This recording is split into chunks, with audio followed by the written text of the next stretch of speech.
Flores vlog dropping her link, guys. Please support everyone. Good evening. Thank you sa rainbow tagara ug tubig na. Da panadaanan ni nga to tanan no.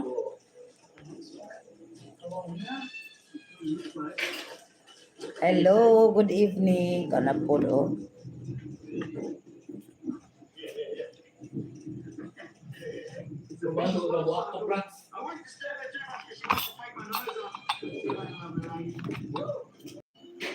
Thank you, ha. Thank you, everyone. Shouty, shouty. Hala, almost. Oh, di ay. Dan the kid, our Imbangla from Island Flores vlog. Thank you sa mga nandyan. Ipagsod po na sa cellophane na para sa ero. Thank you, salamat. Mabuhay kayong lahat dyan.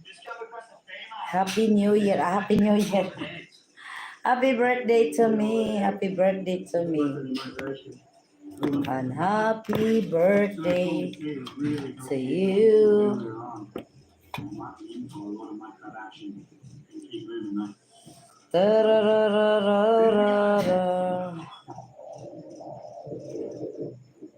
Super Rainbow joined Dan from Conti Vlog Diaries, guys. So please support the one I pin, guys, our super chatter. Super Rainbow. Thank you.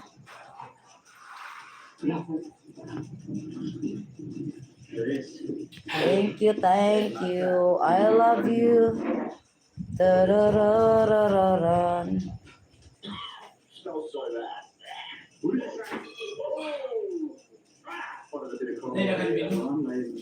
Please support our super chatter, guys, Super Rainbow. Everyone.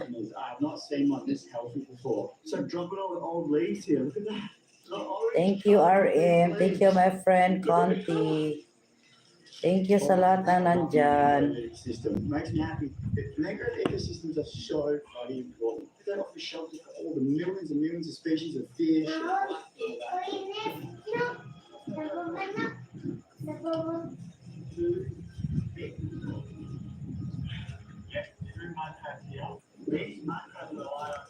Boss RM Bangla Vlog, I'm done. Please support also. Thanks, thumbs up to your video. NT Vlog Diaries, thank you so much. They're obviously about the breeding process. These two fish, what they do on CMA. Thank you, my friend RM Bangla.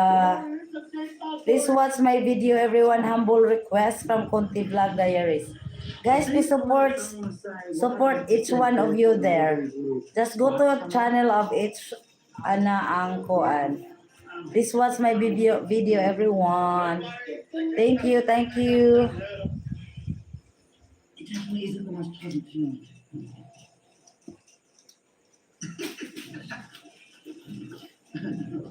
Hoy, kagwapa. What's special today on your special day? Okay, we have our party in school and also here. Okay. You want to know how I know that? Put this here, and I'm going to go into the graph real quickly because he actually can't be anything to me. He is. Aaron Flores vlog dan. Thank you, salamat. They can't keep down or anything. Senseless. So I'm going to put him exactly there. Ting. Very well and healthy. He's just growing, and that's his old shell there. It literally just happened. Wow. The tide's starting to rush in, so we're going to make it back to the boat. You're going to look at around the high tide for all sorts of sea creatures, so don't go anywhere. Then later on, when the tide starts rushing out, we're getting back into the tide pools. We're going to keep looking for something with our bare hands. I didn't know that before. The boat's right up. Let's shoot some gold feet. There's a sea snake right there just doing a service, and I swear it's got something in its mouth. Miss me? Aaron Flores vlog done from RM Bangla. Will you show us your family, dear host?